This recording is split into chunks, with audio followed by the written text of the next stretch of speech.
டிஃபனுக்கு சுவையான தக்காளி குருமா எப்படி பண்ணலான்னு பார்க்கலாம் வாங்க. இது வந்து இட்லி, தோசை, சப்பாத்தி எல்லாத்துக்கும் காம்பினேஷன் சூப்பரா இருக்கும். அதுக்கு முன்னாடி சப்ஸ்கிரைப் டூ மெசிலேரி. இதுக்கு 2 பெரிய வெங்காயம் நான் கட் பண்ணி எடுத்திருக்கேன் பொடி பொடியா.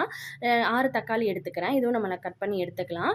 இப்போ வந்து பார்த்தீங்கன்னா, குருமாவுக்கு வந்து பார்த்தீங்கன்னா, 1/2 மூடி தேங்காய், அதுக்கு வந்து 3 பச்சை மிளகாய் எடுத்திருக்கேன். அப்புறம் ஒரு 6 டேபிள் ஸ்பூன் வந்து சோம்பு எடுத்திருக்கேன். அதோட பார்த்தீங்கன்னா, நான் வந்து ஒரு துண்டு பட்டை சேர்த்துக்கிறேன். அப்புறம் பார்த்தீங்கன்னா, ஒரு ஏலக்காய் சேர்த்துக்கிறேன். அப்புறம் 2 கிராம்பு சேர்த்துக்கிறேன். இதெல்லாம் மிக்ஸியில் அரைச்சி நம்ம தண்ணி விட்டு எடுத்துக்கலாம். அப்புறம் அதோட 3 பொட்டுக்கல்லையும் சேர்த்து மிக்ஸியில் அரைச்சி தனியாக வச்சுக்கலாம். இப்போ குருமா பண்ணுறதுக்கு பார்த்தீங்கன்னா, கடாயில் எண்ணெய் சூடானதுக்கப்புறம் ஒரு 1/2 டேபிள் ஸ்பூன் சோம்பு சேர்த்துக்கலாம். இப்போது தாளிப்புக்கு திரும்ப ஏலக்காய், ஒரு ஏலக்காய், பிரியாணி இலை அதோட சேர்த்து நம்ம இப்போ வெங்காயத்தையும் போட்டு நல்லா இப்போ வணக்கிக்கலாம். நல்லா இப்போ ஓரளவுக்கு நல்லா கலர் மாறட்டும்.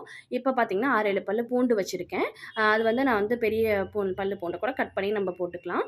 அதோடு சேர்த்து பார்த்தீங்கன்னா, கட் பண்ணி வச்ச தக்காளியை நான் வந்து மிக்ஸியில் நல்லா அரைச்சி எடுத்துக்கிட்டேன். அதான் குருமாவுக்கு வந்து பார்த்தீங்கன்னா நல்லா திக்னஸ் கொடுக்கும்.